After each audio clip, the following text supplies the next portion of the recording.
The Ozarks in 1905 were a world half forgotten by the rest of America. A stretch of rolling green hills, wooden cabins, and winding dirt paths that looked golden in the morning sun and ghostly under moonlight. The small town of Ridge Hollow sat quietly between those hills, surrounded by oak forests that whispered when a wind passed through. Folks there lived simply, tending to their farms, selling goods at the market, and watching the seasons roll by. It was the kind of place where everyone knew everyone, where a stranger walking through would draw every pair of eyes. But that year, a single name seemed to hang in the air heavier than the summer heat: Hazel Whitlock. The Whitlock estate stood on a rise just beyond the town, a mansion built of pale limestone and dark timber. It had once been the pride of Ridge Hollow, a symbol of old money and southern charm. From a distance, it looked grand. Up close, though, the walls showed cracks, and the windows seemed to look back at you. The people in town said the Whitlocks had seen better days. They still had money, yes, but something had changed. The party stopped. The laughter that once echoed from the veranda faded away. By 1905, the house had become a quiet place, too quiet. Hazel Whitlock was the last of her name. She was 24, tall and pale, with auburn hair that caught the sunlight like fire. People said she carried herself like her mother, graceful but distant. Hazel rarely came to town, and when she did, she kept her eyes down, barely speaking a word. There was something fragile about her, something that made others lower their voices when she passed. Her father, Charles Whitlock, had died suddenly that winter, and the town whispered about the will that would soon be read. Some said he left everything to Hazel. Others claimed the family's fortune was nearly gone. Inside the Whitlock home, the servants walked ca. Ruefully, always in silence. Mrs. Dillard, the housekeeper, had been there since Hazel was a child. She was the one who remembered when the halls were filled with light, when Hazel's laughter mixed with the sound of piano music drifting through the open windows. But the years had taken their toll. The piano was now covered in dust, and Hazel hadn't played since her mother's death 5 years earlier. Mrs. Dillard had seen the young woman retreat deeper into herself each year, her loneliness growing like ivy on the walls of the old house. There was a storm the night before the will was to be read, the kind that made the air hum and the trees shudder. Rain pounded the roof, and thunder rolled through the valley like a warning. In the morning, Ridge Hollow was slick with mud, the sky a dull gray. People gathered in the square, trading quiet guesses about what might happen up at the Whitlock estate. Most of them hadn't seen Hazel in months. They wondered if she'd changed, if the loss had hardened her or broken her entirely. When the carriage arrived at the estate that afternoon, it carried more than the lawyer. Inside were Hazel's 2 cousins, William and Beatrice, from St. Louis. They hadn't visited in years, not since Hazel's mother's funeral. The cousins were polite in public, but everyone knew they came for one reason: the inheritance. William was slick and confident, his smile too sharp to be sincere. Beatrice was quieter, but her eyes missed nothing. Together, they looked like they belonged to a different world, a world of city manners and ambition. They walked into the house as though they already owned it. Hazel greeted them with a stiffness that bordered on fear. She wore a simple gray dress, her hair pulled back, her face pale as paper. The lawyer, Mr. Crane, a thin man with spectacles and an emotionless voice, took his seat in the parlor. The room smelled faintly of dust and rose perfume that had long faded. The air was heavy, as if the walls themselves were holding their breath. As Mr. Crane unfolded the will, Hazel's hands trembled slightly in her lap. She didn't look at her cousins. She stared at the carpet instead, tracing invisible lines in the pattern. William leaned forward, waiting for his name to be called, while Beatrice kept a faint smile that didn't reach her eyes. The lawyer's voice was flat as he read the words of the late Charles Whitlock. Each sentence fell like a small stone in still water. Hazel was named the sole heir. The entire estate, the house, the land, the remaining fortune, was hers alone. The silence that followed was unbearable. William's jaw tightened. Beatrice looked as though she had expected it, but still felt the sting. Mr. Crane closed the document and stood, his duty done, but no one moved. Hazel finally raised her eyes. For the first time that day, she looked at them, her cousins, the lawyer, the servants in the doorway, and there was something on her, eatable in her gaze. Then, without a word, she rose from her chair and walked out of the room. Her footsteps echoed up the stairs, slow and hollow, until they disappeared behind the attic door. Mrs. Dillard called after her, but Hazel didn't answer. She locked the attic door from the inside. No one saw her again that day. The cousins argued quietly downstairs, demanding explanations, accusing the lawyer of favoritism, but their voices were drowned out by the rain that began again that evening. The windows rattled as if the storm had come back to life. From that night on, strange sounds were heard from the attic, soft movements, a low hum like someone whispering to themselves. Food left by the door would go untouched for days. Sometimes, at dawn, the servants swore they heard Hazel's voice singing faintly, the same lullaby her mother used to play on the piano. The house, once already lonely, began to feel like it was holding something inside, something fragile and wrong, hidden behind that locked door. The people in Ridge Hollow began to talk. Some said grief had finally taken her mind. Others believed she had found something, some secret hidden by her father, that made her retreat from the world. Whatever the truth was, the Whitlock house stood darker than ever against the pale sky, the attic window glowing faintly at night, as though Hazel still moved there under the moonlight, trapped between her inheritance and her isolation. The world outside carried on, but for those who lived near the estate, the silence that followed was heavier than any storm. It was the beginning of a story that no one in Ridge Hollow would ever forget, the kind that grew in whispers and lived in fear.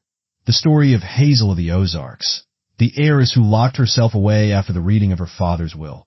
The days after the reading of the will passed like a fever dream over the Whitlock estate.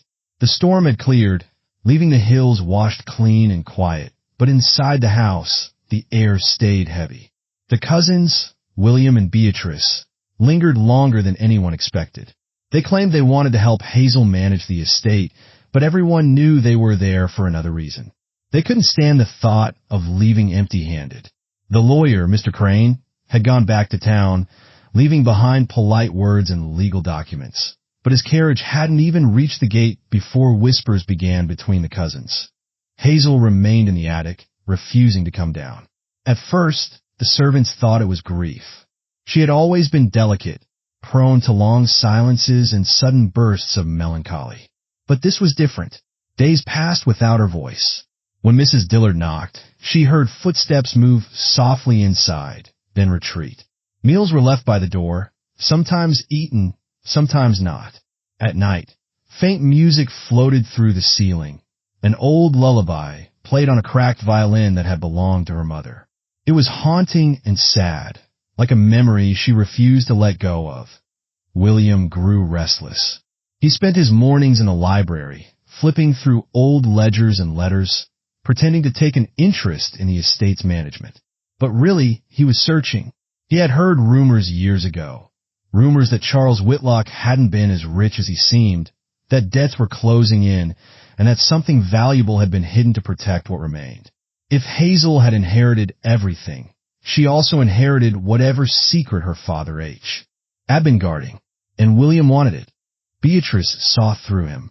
She had always known her brother's greed ran deeper than sense. But she had her own motives, quieter and sharper. She resented Hazel, not just for the inheritance, but for the way her uncle had adored her. Beatrice had grown up hearing how Charles doted on his daughter, how he called her his brightest light. Beatrice's own father, Charles's brother, had died in a mining accident years ago, leaving her family struggling while the Whitlocks lived comfortably. That difference had cut deep, and Beatrice had never forgotten it. The cousins' presence began to change the rhythm of the house. They ordered the servants around as if it were already theirs, walking through rooms that had once been sacred to the family. William often stood outside the attic door listening. Once he whispered Hazel's name, pretending concern, but something was mocking in his voice. No answer came. He pressed his hand to the wood and thought he heard movement, soft breathing, or perhaps just the settling of the house in town. Gossip began to spread. Hazel Whitlock hadn't been seen for more than a week. Some said she had gone mad from grief. Others whispered darker things, that she had discovered something in her father's papers, something dangerous. Ridge Hollow had always been a place that fed on stories, and the Whitlock estate had given them plenty to chew on. Mrs. Dillard tried to keep the household together, but even she could feel the shift. At dinner, William and Beatrice would argue in low voices. She caught snatches of their words. Ledger. Missing some hidden room. Once, she overheard William accuse Beatrice of lying, his tone full of venom. "You think you're smarter than me," he said through clenched teeth, "but you're just as desperate." Beatrice had laughed, a sound too cold to belong in that house. Meanwhile, Hazel stayed silent. But she was not unaware. From behind the attic door, she listened. She heard footsteps, whispers, and sometimes, through the crack beneath the door, saw shadows move across the floor. She kept a journal, though her writing had grown strange. Short sentences, sometimes written over and over again. "It's not theirs. Father warned me. The house knows." Her world had shrunk to that dim room, where dust floated in the light from a single round window. She often stood there, staring out at the hills, as if expecting someone or something to come. The servants began to leave one by one. The cook said she couldn't stand the feeling anymore, the way the house seemed to breathe when it was quiet. The gardener stopped coming after William shouted at him for asking about wages. Only Mrs. Dillard remained, out of loyalty or fear. It was hard to tell. She had seen Hazel grow from a child, and she couldn't abandon her. Even if the girl no longer came down the stairs one evening, William announced that he would open the attic door. "This nonsense has gone on long enough," he said, pacing the parlor. "If she's not well, we'll take her to St. Louis. If she is, she can explain why she's holding the entire estate hostage." Beatrice warned him to leave it alone, her voice tense. "You don't understand her," she said. "Hazel isn't like us. She was raised in that house. It's part of her." But William only sneered. "She's just another spoiled child who doesn't know how the world works." That night, he took a key from the servants' quarters, an old brass one that supposedly fit the attic door. Mrs. Dillard found him halfway up the stairs, lantern in hand. "You leave her be," she said firmly. "She's not ready for anyone." William laughed under his breath. "Not ready? She's sitting on a fortune while the rest of us rot. I think it's time she grew up." He went up anyway, but when he reached the attic door, the key didn't fit. He cursed, jiggled it, then knocked. "Hazel," he called. No sound came back. He pressed his ear to the wood, and for a long moment there was silence. Then, a faint sound like humming. He stepped back, uneasy. It was that same lullaby again, soft and broken.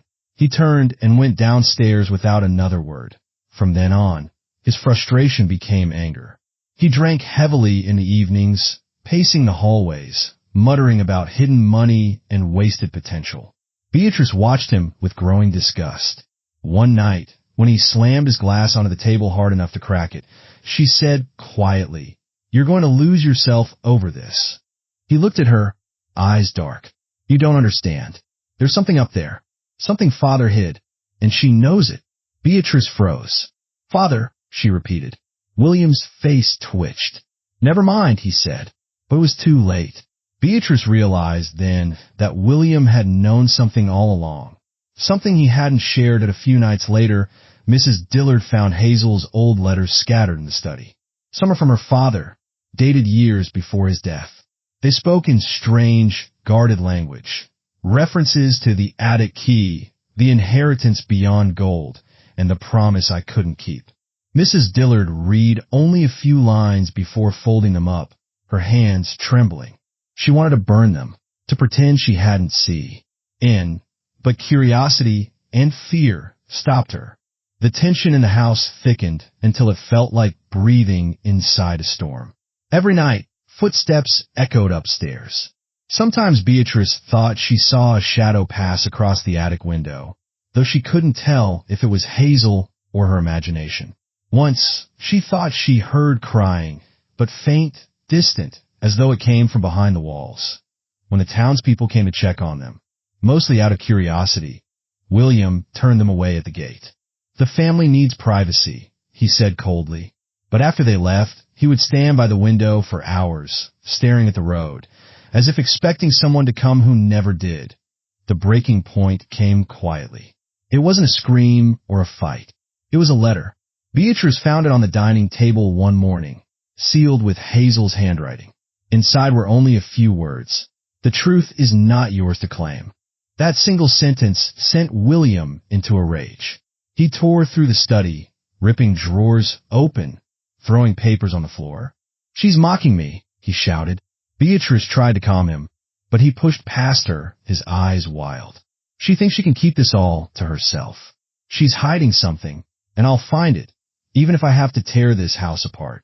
That night, he disappeared into the upper halls with a crowbar and a lantern. The light flickered against the walls as he moved from room to room, searching for hidden panels, loose floorboards, anything. Beatrice sat in the parlor, staring into the dying fire, listening to the sounds of wood breaking above her. When the noise stopped, the silence was worse. The next morning, Mrs. Dillard found the attic door slightly open, the lock broken. The lantern lay at the top of the stairs, still burning. There was no sign of William. Only the faint sound of the lullaby drifting from the attic window, soft as breath. Beatrice stood in the hall below, her face pale and unreadable. For TH. The first time since arriving, she looked afraid. Not of Hazel, but of what might have finally awakened inside that house. The night the crime took place, the air in Ridge Hollow was heavy with mist. The hills were swallowed in darkness, and the only light came from the Whitlock estate, flickering faintly through the fog like a dying lantern. The house seemed alive that night. Every board creaked. Every curtain moved as if stirred by something unseen. Inside, Beatrice sat alone in the parlor, her hands clasped tightly in her lap, staring into the cold fireplace. The house was silent except for the ticking of the grandfather clock in the hall. William hadn't come down since breaking into the attic. It had been hours. The silence was beginning to feel unbearable. Make the tea last. Beatrice rose, her pulse hammering. She lit a candle and started up the stairs. The smell of burnt oil still hung in the air from William's lantern, which she found lying on its side at the top step, the flame long dead. The attic door stood half open, a black gap where light used to be. Beatrice hesitated. Every part of her screamed to go back, but curiosity pulled her forward. The air grew colder as she entered the attic. The candlelight trembled, throwing long, jagged shadows against the slanted walls. The room was larger than she remembered, bare except for old trunks, a sewing table, and a wooden chair near the window. Dust floated in the air like ash. She took a step forward and called softly, "William." Her voice barely carried. No answer, only the sound of dripping water from somewhere above, steady and slow. Then, faintly, she heard it, the lullaby, the same one Hazel used to hum as child. It was coming from the far corner where the light didn't reach. Beatrice's breath caught. "Hazel," she whispered. A soft rustle answered her. Then, out of the darkness, Hazel stepped forward.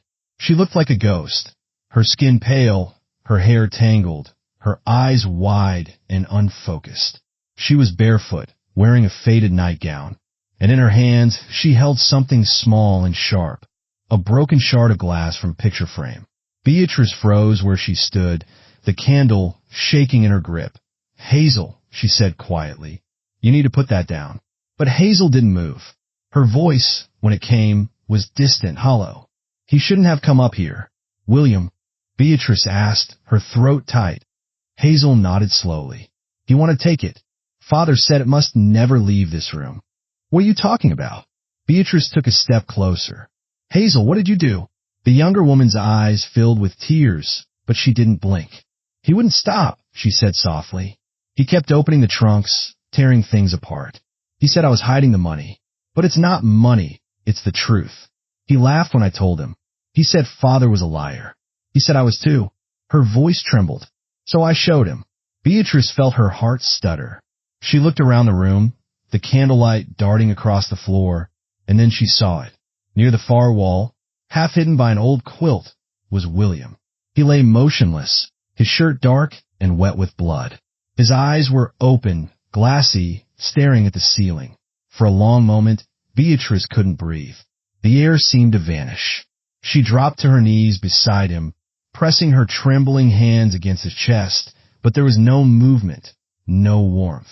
The candlelight flickered across Hazel's face, and for the first time, Beatrice saw not madness, but terror. He fell, Hazel whispered, almost to herself. I didn't mean to hurt him. He came at me. I told him to stop, but he grabbed my arm. He said he'd take everything. Her voice cracked. Then he pushed me, and she looked WN at the shard of glass in her hand, her expression empty. I didn't even think. Beatrice covered her mouth, choking back a sob. She wanted to scream, but the sound died in her throat. The candlelight flickered dangerously, casting wild shapes across the walls. We have to tell someone, she said finally, her voice shaking. We have to call the sheriff. Hazel's head snapped up. No, the word was sharp, desperate. They won't understand. They'll say I planned it. They'll take the house. They'll take everything he died for. Beatrice stared at her, horrified. Hazel, listen to yourself. You killed him. Hazel's expression broke. She looked down at William's body, her shoulders trembling. He wanted to destroy it, she said softly. All of it. Father's work. The letters. The promise. He said it was just paper. What promise? Beatrice asked, her voice low. Hazel walked to the far wall and knelt beside a loose floorboard. She pried it up and pulled out a small box wrapped in silk. Inside were old letters, sealed with wax, and a faded photograph of a woman, Hazel's mother, holding an infant. Father said there was more to the inheritance than gold. That's what he left me wasn't meant for anyone else. That the truth would destroy us if it got out. She looked up, her eyes fever bright. He was right. Beatrice shook her head. Hazel, this isn't truth, it's madness. She took a step back, trembling. We need to get out of here. But Hazel moved suddenly, grabbing her arm. No one can leave yet, she said, her voice low. Not until I make it right. Beatrice pulled away, fear rising in her chest. Make it right? You think killing him made it right? Hazel's hand clenched around the shard of glass.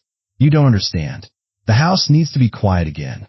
It can't rest until everything is gone. The candle flickered violently. For a heartbeat, both women stood frozen in the dim light. Hazel wild-eyed and shaking, Beatrice pale and desperate. Then Hazel lunged forward. The candle fell from Beatrice's hand, spilling wax and fire onto the floorboards. The attic exploded in shadow and flame. Beatrice screamed and stumbled backward, grabbing for the fallen lantern. Hazel's hand caught her sleeve, but the fabric tore. The flames spread fast. Climbing up the old wood like it had been waiting years for a spark. Beatrice shoved Hazel away and bolted for the door, coughing from the smoke. Behind her, Hazel's voice rose in a broken cry. Don't leave me. The last thing Beatrice saw before she fled down the stairs was Hazel standing by the window, the firelight painting her face in gold and red, the box clutched tightly in her arms by the time Mrs. Dillard woke from the noise. The upper floor was already burning. She ran into the hall, ting for help, her nightgown trailing ash. Beatrice was halfway down the staircase, choking, her hands blackened with soot. She's still up there, she cried. Hazel's still up there. But Mrs. Dillard could only stare at the flames racing across the ceiling. The old house groaned, its beams cracking like gunshots. Outside, the servants who had fled weeks earlier came running back at the sight of smoke. They tried to force the doors open, but the heat drove them back. The Whitlock mansion burned like a beacon in the dark, its windows glowing with orange light. Inside, Hazel moved through the fire as though in a trance. The heat scorched her skin, but she didn't seem to feel it. She clutched the box to her chest and walked to the window. Outside, the fog glowed red. She looked down at the crowd gathering below, their faces pale, their eyes wide, and whispered almost lovingly, Father kept his promise. Then the roof gave way. A roar filled the air, and the world went white. When dawn came, the Whitlock estate was gone. The stone walls still stood, blackened and broken, but the rest was ash. They found William's body near the attic door. Hazel's was never recovered. Beatrice sat by the ruins for hours, her face streaked with soot and tears. She said nothing when the sheriff came, nothing when he asked what had happened. She only stared at the smoke rising from what used to be her family's home. Later, when the townsfolk sifted through the rubble, they found a small box, scorched but intact, buried near the foundation. Inside were the same letters Hazel had guarded, the same ones she said held the truth. But the words were burned beyond reading. Only one fragment remained, half-charred but still visible. To my dearest Hazel, protect what they will never understand. By then, no one in Ridge Hollow cared to understand. They buried what was left of William on the hill beside his father. The townspeople whispered that Hazel's spirit still wandered those woods, humming her mother's lullaby when the fog rolled in. And though the fire had devoured the Whitlock home, the story of that night never faded. It became the kind of tale told in low voices by candlelight. The story of the heiress who locked herself in the attic, and a secret that burned her world to ash. The morning after the fire, Ridge Hollow woke to silence. Smoke still hung in the air, drifting through the hills like a ghost that refused to leave. The Whitlock estate, once a proud silhouette against the skyline, was nothing more than a hollow shell of stone and ash. Birds avoided the area, and the usual morning chatter in the town square was replaced by low, uneasy whispers. People stood on their porches, staring toward the black column that had risen in the night, wondering if what they'd heard was true. By noon, a crowd had gathered along the dirt road that led to the estate. Some came out of pity, others out of morbid curiosity. They spoke Hazel's name like it was both a warning and a prayer. The poor girl, someone murmured, locked herself away and lost her mind. Other voice added, I heard she set herself. Rumors grew faster than the smoke had spread, twisting into new versions of the truth with each retelling. The sheriff and a handful of men spent most of the day searching through the remains. The fire had gutted everything. Only stone walls and fragments of charred furniture remained. They found William's body near the attic stairs, burned almost beyond recognition, his hand reaching toward the door as if he'd been trying to escape. Hazel's body was never found. Some said she had burned completely. Others believed she had fled into the woods before the flames consumed the house. The sheriff, a man too practical for ghost stories, filed his report simply. One confirmed death. One presumed deceased. But even he couldn't shake the feeling that something about it didn't fit. Beatrice sat wrapped in a blanket near what used to be the front porch, her face pale and streaked with soot. She hadn't slept since the fire. Her hands still shook from the heat and the screaming. When the sheriff questioned her, she answered in a quiet, flat voice. There was an accident, she said. My brother. He went into the attic. Hazel tried to stop him. She paused, her lips trembling. The lamp fell. The sheriff studied her for a long moment. He knew there was more she wasn't saying, but the truth, whatever it was buried with the ashes. When he asked about the letters found in the debris, Beatrice said only they were family papers. Nothing important. After that, she stopped speaking altogether. In the days that followed, Ridge Hollow changed. The Whitlock name, once a symbol of old grace and wealth, became something else. A ghost story told in hushed tones. Parents warned their children not to wander too close to the ruins. The church held a small service for William and Hazel, though only one coffin was buried. Beatrice stood by the grave, her face hidden by a black veil. When the preacher spoke Hazel's name, she flinched. After the funeral, Beatrice left the Ozarks. She told Mrs. Dillard she couldn't stay, that every corner of Ridge Hollow reminded her of the fire. It's like the whole town is watching me, she said one morning, her voice brittle. Mrs. Dillard only nodded. She had seen enough grief in her life to know that leaving sometimes didn't help, that the ghosts one tried to outrun often found their way back. Mrs. Dillard remained behind. She moved into a small cottage near the edge of town and spent her days in silence. She was the last person who truly remembered the Whitlocks, the laughter that once filled the halls, the piano music, the scent of roses in the summer air. But those memories were fading, replaced by the image of smoke curling from the windows and Hazel's voice singing that lullaby one final time. Some nights, Mrs. Dillard swore she still heard it. The sheriff filed his report, closed the case, and tried to move on. But in private, he reread Hazel's last note, the one Beatrice had found before the fire. The truth is not yours to claim. The words unsettled him. He had seen enough in his years to know that truth often died with the dead, and whatever happened in that attic, it wasn't as simple as an accident. Still, he said nothing. The town wanted peace, not questions. Months passed, and nature began to reclaim the ruins. Wildflowers grew between the stones, and vines crawled up what remained of the walls. Travelers passing through saw 'em. At times stopped to stare at the site, unaware of what had once stood there. To them, it was just another forgotten estate swallowed by time. To Ridge Hollow, it was a scar that never healed. Beatrice, now living in St. Louis, carried her guilt like a second shadow. She avoided mirrors, unable to face her own reflection. Some nights, she dreamed of the attic, of Hazel standing by the window, her eyes hollow and bright. In the dream, Hazel would turn and whisper, "You left me there." Beatrice would wake gasping, drenched in sweat, the sound of crackling fire still echoing in her ears. She told herself she had no choice, that she had tried to save her brother, that Hazel was already gone long before the flames. But the truth, the one she refused to say out loud, gnawed at her. She could have gone back. The newspapers in St. Louis published a short column about the Whitlock tragedy. It painted Hazel as a troubled young woman and William as an unfortunate victim of circumstance. There was no mention of family secrets, no suggestion of anything beyond a tragic fire. It was easier that way, neater. The world moved on. But Beatrice couldn't. Every letter that arrived from Ridge Hollow went unread. Every sound of thunder sent her trembling. She stopped attending social gatherings, preferring to sit alone in her parlor, staring out at the city skyline, lost in a memory of a house that had burned everything she knew to the ground. Back in Ridge Hollow, stories about Hazel grew with time. Children whispered that her ghost roamed the woods at night, carrying a candle, her song floating through the mist.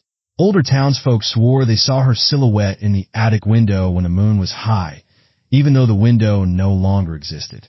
Mrs. Dillard dismissed such talk, but she herself couldn't explain the nights when the wind seemed to hum that same sad tune.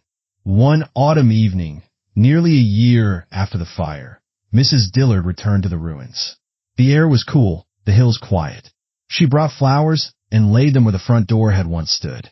For a while, she stood there in silence, her eyes on the blackened stones. Then she spoke softly, as though Hazel could hear her. "You didn't deserve what they said about you," she murmured. "You were lost, that's all. You just wanted to be loved." As the sun set behind the hills, she thought she saw movement near the broken window frame, a faint flicker of light, like a candle being carried through the shadows.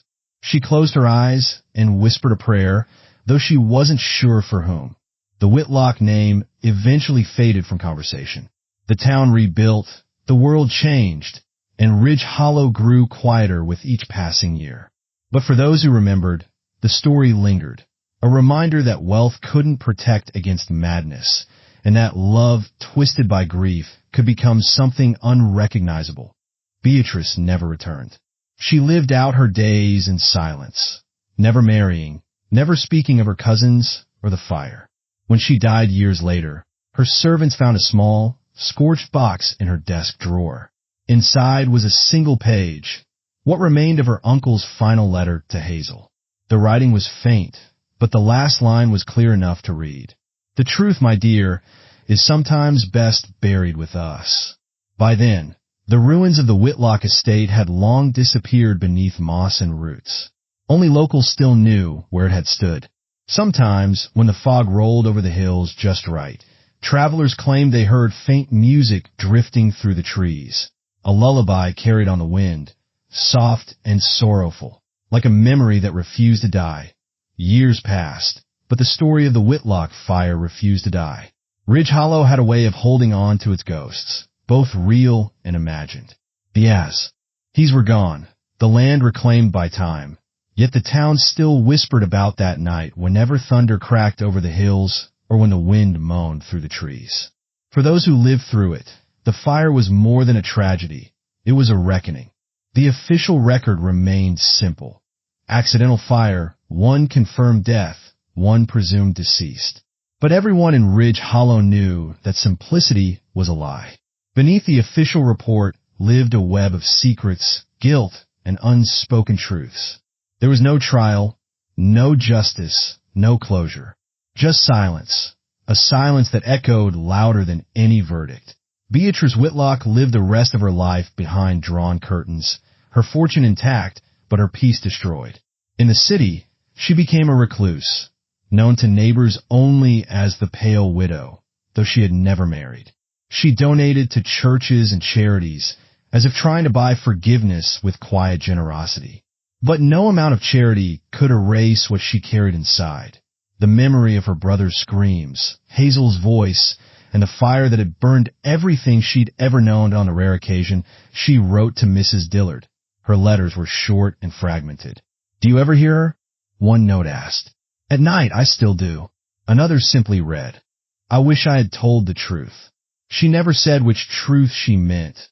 The truth about the fire, about her family, or about herself. Perhaps all three.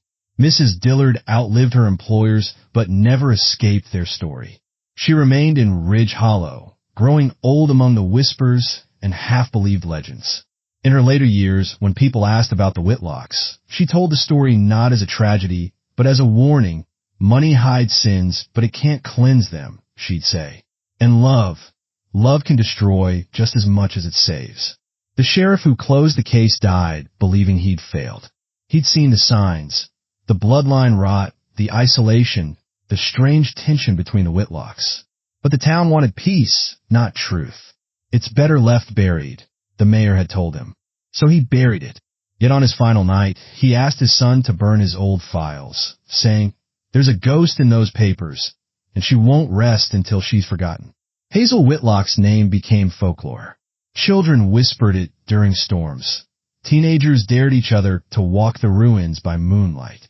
To some, she was a villain, the mad girl who burned her home. To others, she was a victim of cruelty and repression, punished for wanting to be free. The truth, like the smoke from the fire, drifted somewhere in between. Point 2.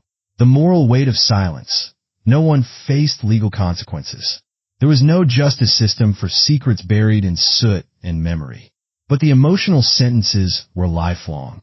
Guilt aged Beatrice faster than time could. Regret turned Mrs. Dillard into a witness haunted by omission. Even the town bore its share of blame. They had watched the Whitlocks crumble from afar, whispering but never intervening, entertained by scandal until it turned into tragedy. Ridge Hollow learned to live with its complicity. The community that once revered the Whitlocks now used them as an example of how pride and isolation lead to ruin. "They thought themselves above us," an old man once said in the tavern, but fire doesn't care for bloodlines.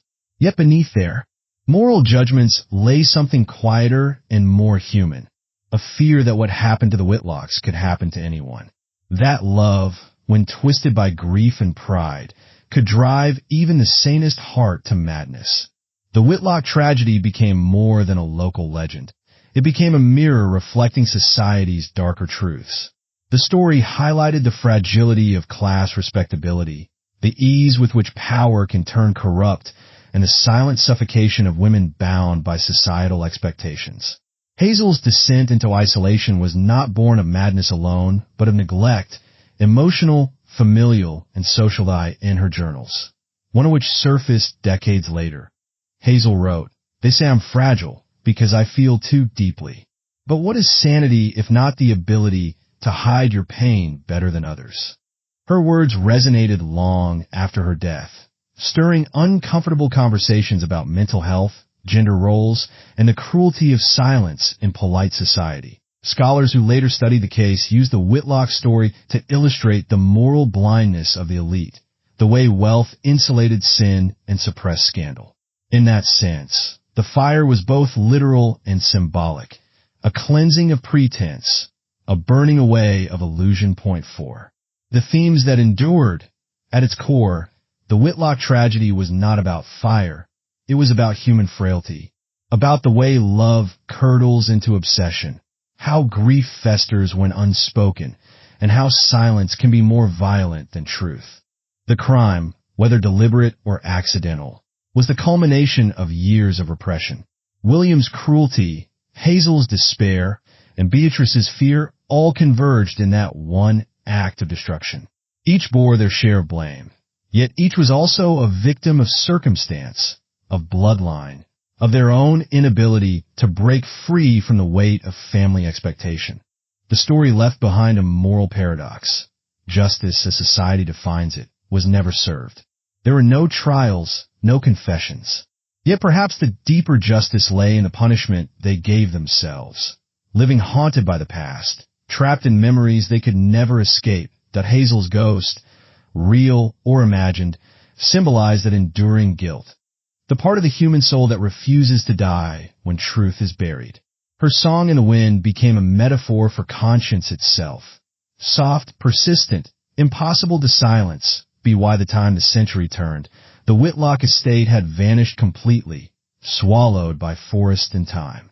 Only a rusted gate remained, half buried in earth, its nameplate eroded beyond recognition. A local historian once visited the site and wrote, "Nothing remains but quiet, and yet it feels as though the air remembers." In a sense, Ridge Hollow itself became a living monument to the story's lesson, that beneath every tragedy lies a chain of small choices, each one leading closer to ruin. The Whitlocks were not monsters, they were human. And perhaps that was the most frightening truth of all. For those who studied the tale, the moral remained hauntingly ambiguous. Was Hazel a murderer or a martyr? Was Beatrice complicit or simply broken? Did William deserve his fate? Or was he another victim of his own upbringing? The answers depended on who you asked, and that uncertainty became the story's most enduring power. Justice, it seemed, was not a verdict carved in law, but an echo in conscience. The fire burned away everything, except the truth that humanity itself is flawed, that in every heart there is the capacity for love and destruction, mercy and cruelty. And so, the Whitlock tragedy ended not with redemption, but with remembrance. The ruins turned to earth, the names faded from memory, but the story lingered, passed down like a warning, whispered like a prayer. A story about pride, silence, and the fragile line between guilt and grief. For in the end, it wasn't the fire that destroyed the Whitlocks. It was the truth they refused to face.